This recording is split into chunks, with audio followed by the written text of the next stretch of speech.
সার্বজনীন শারদীয় দুর্গাপূজা উপলক্ষে দুর্গাপূজা উদযাপন পরিষদের পক্ষ থেকে সকলকে জানাই আন্তরিক শুভেচ্ছা ও অভিনন্দন এবং মেহমানদের জানাই লাল গোলাপ প্রীতি শুভেচ্ছা ও অভিনন্দন।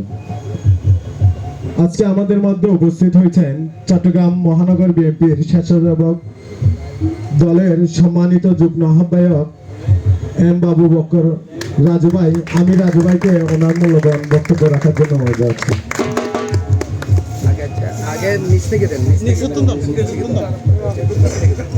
সরি, আমাদের মাঝে এখন মূল্যবান বক্তব্য নিয়ে আসছেন মোহরা ৫ নং ওয়ার্ডের স্বেচ্ছাসেবক দলের সদস্য সচিব জনাব বেদুল বড়ুয়া ভাই। শুভ সন্ধ্যা সবাইকে।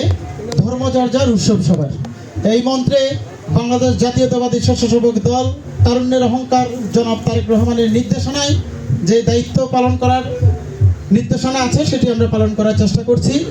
সম্মানিত উপস্থিতি, শুধু আপনাদের একটি কথাই আমি বলবো সংক্ষিপ্ত করে, আপনারা সংখ্যালঘু এই জিনিসটা চিন্তা করার কোনো সুযোগ নেই। আমাদের হিন্দু মুসলিম বৌদ্ধ খ্রিস্টানের সম অধিকারের দেশ। আমরা আপনাদের সঙ্গে সবসময় আছি এবং থাকবো, আপনাদের বিপদে আপদে এগিয়ে আসবো। এই বলে আমি সবাইকে শারদীয় শুভেচ্ছা জানিয়ে আমার বক্তব্য এখানে শেষ করছি।